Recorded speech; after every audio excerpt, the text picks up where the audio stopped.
Assalamualaikum warahmatullahi wabarakatuh. Para pengurus Dewan Masjid, pengurus masjid, kaum muslimin, dimanapun Anda berada, kalau Jumat, ibadah Jumat, mau kita jadikan sebagai aktivitas dakwah, penyampaian pesan-pesan dakwah, maka setiap masjid harus menyiapkan khatib yang berkualitas. Khatib harus dimiliki oleh setiap masjid. Cuma sayang ada masjid-masjid tidak punya khotib. Khotib diundang dari mana-mana, bukan tidak boleh. Tapi masjid itu sendiri harus punya khotib mestinya. Termasuk khotib, cadangan khotib. Maka para khotib harus mempersiapkan diri untuk beribadah, untuk berkhutbah pada hari Jumat. Ini masih banyak khotib-khotib nggak menyiapkan materi khutbah dengan baik. Bahkan hari ini Jumat pagi masih ada khotib menanyakan tentang materi khutbah. Padahal saya sudah bantu. Ada buku khutbah. Banyak. Saya sudah menulis buku khutbah, ada 8 judul. Banyak temanya. Berarti lebih dari 400 judul, 400 tema. Jadi khotib juga harus siap-siap. Bagaimana khotib yang berkualitas? Kriterianya ada 3. Pertama, khotib ini harus punya kepribadian yang soleh. Orangnya baik, sehingga tidak terjadi kontradiksi antara pesan khutbah dengan sikap dan tingkah laku sehari-hari. Orangnya soleh. Kalau terjadi kontradiksi, Allah nggak suka. Jamaahnya juga nggak suka. Ucapannya jadi tidak berat.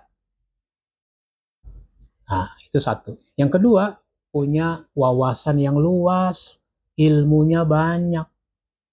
Karena pesan-pesan khutbah itu harus diuraikan. Penguraian perlu ilustrasi, perlu wawasan, perlu pengembangan. Jadi, seorang khatib harus punya wawasan yang luas. Di sini pentingnya membaca, mendengar, berdiskusi. Yang semua itu menambah wawasan. Yang ketiga adalah kemampuan khutbah yang baik.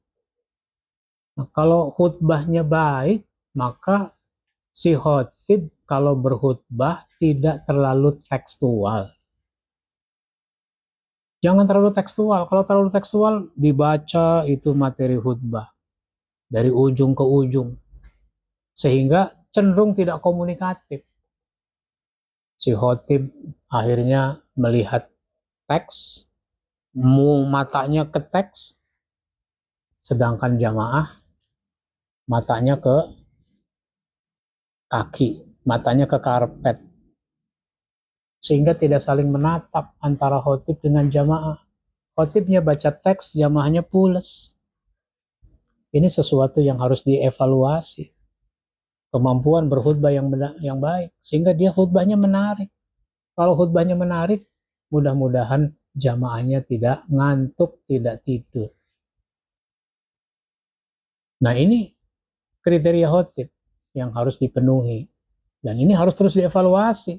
Pengurus masjid juga harus mengevaluasi ini khatib supaya ada perbaikan-perbaikan di masa berikutnya. Dan yang sangat penting juga adalah khatib itu kalau mau berkhutbah, dia sudah datang di masjid lebih cepat. Lebih cepat. Misalnya 11:30 deh paling lambat, dia udah nyampe di masjid itu. Sehingga banyak pengurus masjid menyampaikan keluhan kepada saya. Pak Ustadz, khatib ini bagaimana ya? Datangnya mepet. Sehingga kami ini suka ketar-ketir, jantungan. Khatib belum juga datang. Ya kalau saya sih datang jam 11. Jam 11 saya udah datang.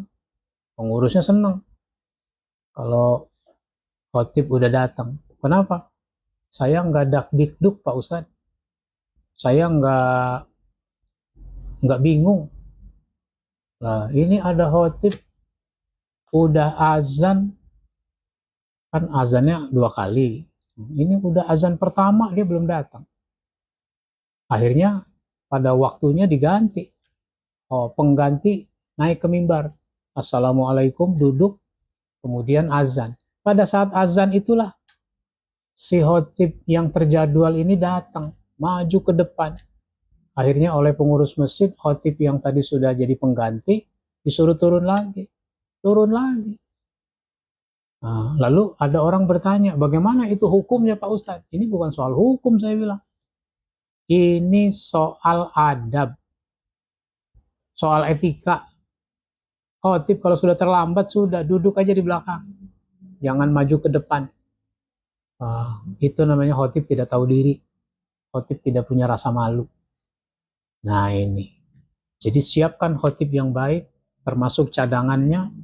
Masjid-masjid kita ini punya nggak cadangan khotib? Punya nggak khotib yang baik? Harus dikader. Dan kami di Hairul Ummah membantu para pengurus masjid untuk mengkader khotib. Bahkan bikin pelatihan khotib di mana-mana untuk mengkader khotib. Bukunya udah ada, buku khutbah banyak, tinggal dimanfaatkan. Demikian dari saya. Wassalamualaikum warahmatullahi wabarakatuh.